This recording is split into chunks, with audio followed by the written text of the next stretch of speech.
Well, hello there. Happy fall. I know that the start of fall is a much debated topic. Does it start in August? Do you wait until October? Somewhere in between?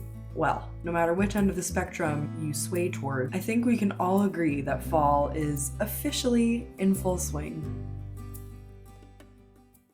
I live in Florida, so while it is fall in my heart, it does not feel like fall even a little bit.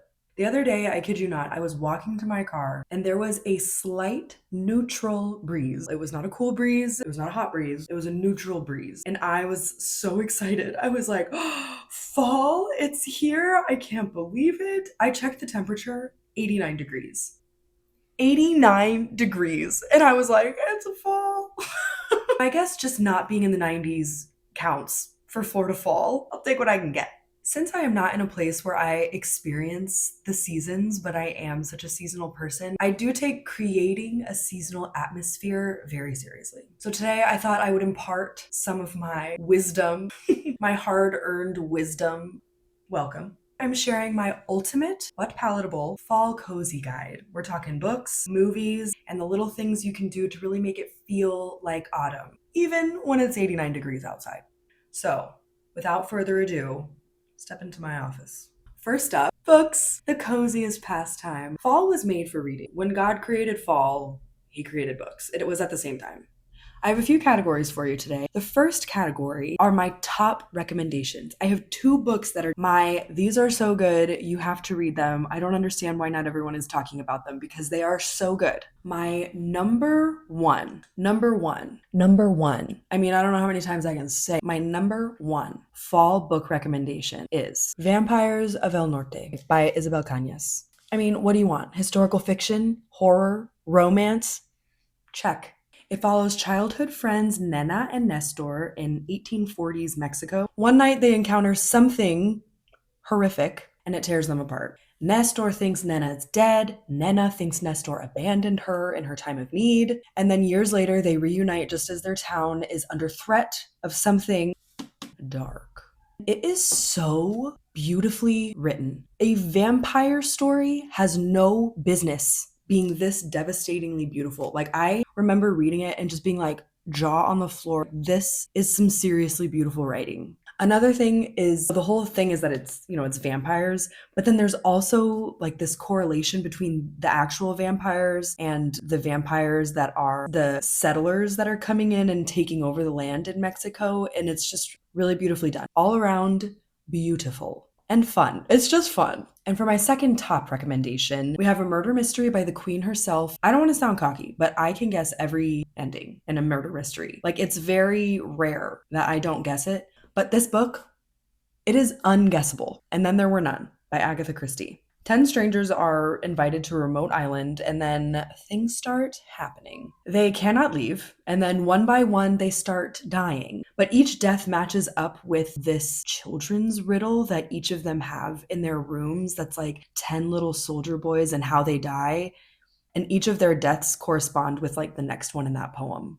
It's just a great time overall. It's extra fun with the audiobook. Dan Stevens from Downton Abbey, Beauty and the Beast, he does the audiobook for this. This is a huge cast of characters. It's 10 strangers and then some. He does a different, distinct voice for all of them. It's the best audiobook performance I have ever listened to this day. I read this like 5 or 6 years ago. The next category is, of course, fantasy. Fall is fantasy season, period. If you have been eyeing any fantasy, let this be your sign. Pick it up, read it. This is the season. If you're new to the genre, allow me to recommend Who's Surprised? Who's Surprised? If you have not read fantasy and you have been wanting to get into it, may I recommend A Court of Thorns and Roses. This may look scary, but listen, I want you to go into it telling yourself you only need to read the original trilogy.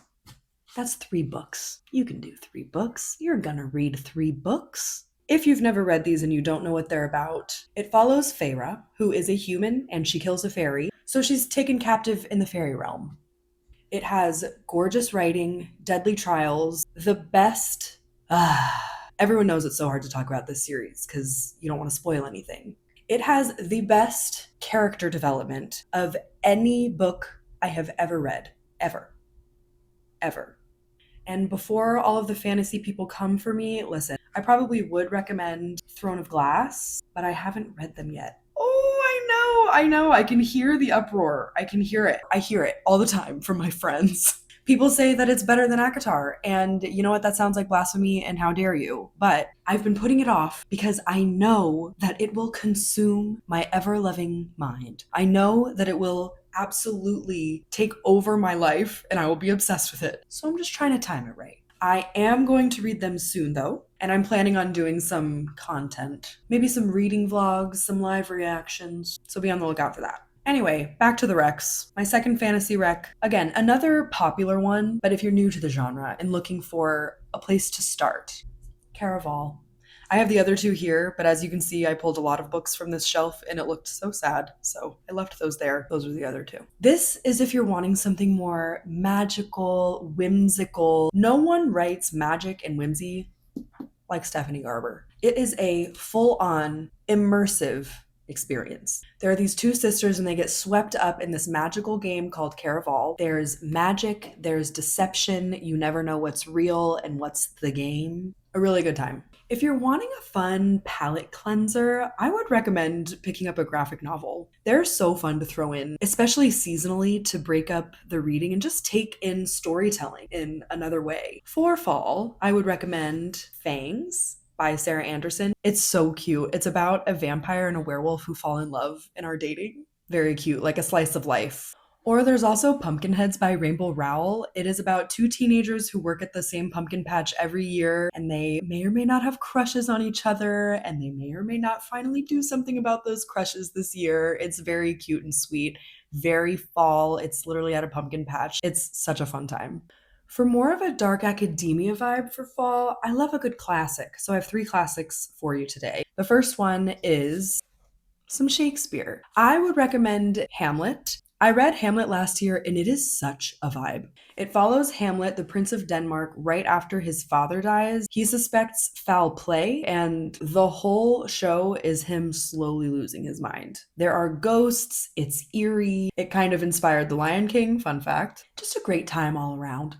I would also recommend pairing it with the movie version that Kenneth Branagh did. It is exactly true to script, so it's very fun. I literally had the book open the whole time, and it is word for word, the play. It's just a fun way to experience it. Bonus tip, you can fully understand what Taylor Swift is talking about in the song Fate of Ophelia, because Ophelia is in Hamlet. This is the one she's talking about. Just nerdy things. If you want a less academic vibe, but still a classic, then I would recommend The Wonderful Wizard of Oz, which is also very on brand this year with Wicked Part 2 coming out. I am so excited. I cried at the trailer. I don't think I need to give any kind of summary for this, but it follows Dorothy as she's swept from Kansas to the world of Oz and meets a menagerie of characters and is trying to find her way back home. Another good audiobook pairing, Anne Hathaway does an audiobook with this. I mean, who doesn't want Anne Hathaway to read them a bedtime story? Another not super academic, but a classic nonetheless, is The Princess Bride. If you love the movie, you will love the book. It's slightly different, obviously, but overall, the vibes are the same, and it just feels like getting to spend more time with the characters you love. It's just such a good time. It's the same, it's cheeky, it's quirky, it's whimsical, it's fairy tale. It doesn't take itself too seriously. And another great movie pairing. I mean, you're welcome for all these twofers. Next, for the fall magic, we have fall movies. Watching fall movies really does create an atmosphere. It puts you visually in the headspace of fall, again, especially when you don't have the visual of fall outside your window. And just the vibes, and it's cozy and there are sweaters and it's just, you know how at Christmas time you watch the same Christmas movies and once you watch it, it's like, oh, okay, it feels like Christmas now. That's how I feel about fall movies. Listen, I take my fall movies very seriously. I have a specific criteria that is mostly subjective and based entirely on vibes. I have a master list, but for the sake of this video, I have narrowed it down to 10. We have 5 Halloween movie recommendations and 5 fall vibe movie recommendations because they are not the same thing. I'm going to give the movie recommendation and vibes only. No descriptions. So let's get into it. Halloween vibes first because it is October and time's a ticking, my friends. Number 1, Phantom of the Opera. Gothic romance, candlelight, and someone is always watching kind of heebie-jeebies. Number 2, Hotel Transylvania. You got goofy ghouls, you got found family, and Halloween silliness. Number 3, Scooby Doo, the 2002 live-action version. We got spooky slapstick, meddling kids, and impeccable camp energy. Next, we have Coco, for when you want your Halloween to come with a hug. And number 5 is the Black Cauldron. Listen, it's unhinged, it's weird, but it is for your cottagecore fantasy villain era. Side note, do not watch with your kids until you have personally vetted it yourselves. It's a dark one. Some honorable mentions for Halloween vibes. We have, of course, Halloweentown, the Addams Family, the one from the 90s, please, and The Wizard of Oz, to pair with reading The Wizard of Oz with Anne Hathaway. Next, we have fall vibes. My number 1 fall movie pick overall, Halloween and fall, is Knives Out. The one with Ana de Armas. Oh my gosh, it is the perfect movie. Watch it when you want cozy mystery, chaotic brilliance, flawless sweater game. Seriously, if you only watch one fall movie from this list, please watch Knives Out. It cannot be topped. Next, we have Stardust. I mean, you've got sword fights, sky pirates, a fallen star, true love. Next is a movie called Arsenic and Old Lace. It is old Hollywood at its absolute finest. It's dark comedy. It's absolutely absurd. You've got murder, you've got tea, you have unbothered old aunts. What is not to love? Next is Ever After, the Cinderella retelling with Drew Barrymore. You've got a feisty heroine, adventure. It's like fairy tale with a backbone. And lastly, we have Onward, the Disney Pixar movie. It is a heartfelt adventure. You got brotherly love and clever magic, but make it suburban. Like what? I laugh so hard. Honorable mentions, the Meg Ryan Fall trilogy. So You've Got Mail, Sleepless in Seattle, When Harry Met Sally. Also, Anna Karenina. I think that's a fall movie, even though there's a lot of snow. And The Princess Bride, of course, already mentioned. Within the same vein of creating an atmosphere for each season, I like to create a bucket list for each season. I love a goal. I love checking things off a list. So I hang it up in my kitchen where I see it multiple times a day. And it really helps me be intentional with leaning more into the season. Because you know how sometimes you just want to do something. You're like, oh, I want to do something festive right now. And then you're like, oh, I can't remember. Let me go to Pinterest. Let me Google it. But just having the list there is kind of like, ooh, I really want to do that thing. When can I make that happen? Or, ooh, I have some time this upcoming Saturday. What was one of the things I wanted to do? I will say I am really a strong advocate for making a realistic list. I don't like to put 50 things on my fall list. I like to make it very attainable. I like to put some small things in there, the small victories like paint my nails a fall color, because that's something that I do want to do. So why not put it on the list? And I get to check it off. Oh, it's the best. So I won't share everything on my bucket list, but a few of the things I am really looking forward to this season are browsing a bookstore with a warm drink and picking out a fall book, having a Gilmore Girls day. We already celebrated the autumn equinox. That's my next video, is showing how we did that. And it was so fun and special. And then other things like making an autumnal soup. We gotta eat. Building a fall fort. Anything that helps create a moment that feels magical, even on an ordinary day. So here's my complete fall bucket list. I will show you on the screen so that you can get some ideas flowing, some inspiration. You can copy it word for word, do whatever you will with it. And I am going to be taking you with me as I check each item off, because sometimes I see that people create these bucket lists, but then we don't always get to see them doing it. And I'm kind of like, oh, I kind of want to see it. I don't know.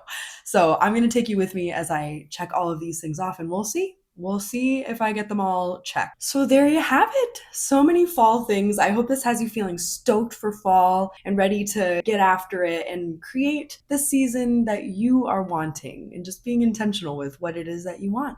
This is your life. You get to do whatever you want. I would love to hear any and all of your seasonal recommendations. What are you doing this season to really lean into it and make it feel magical? I am so glad you're here. I'm so excited to start sharing cozy, intentional content here. So if you love books, slow living, romanticizing the little things, then come on back. I'll be here. Happy fall. Cheers.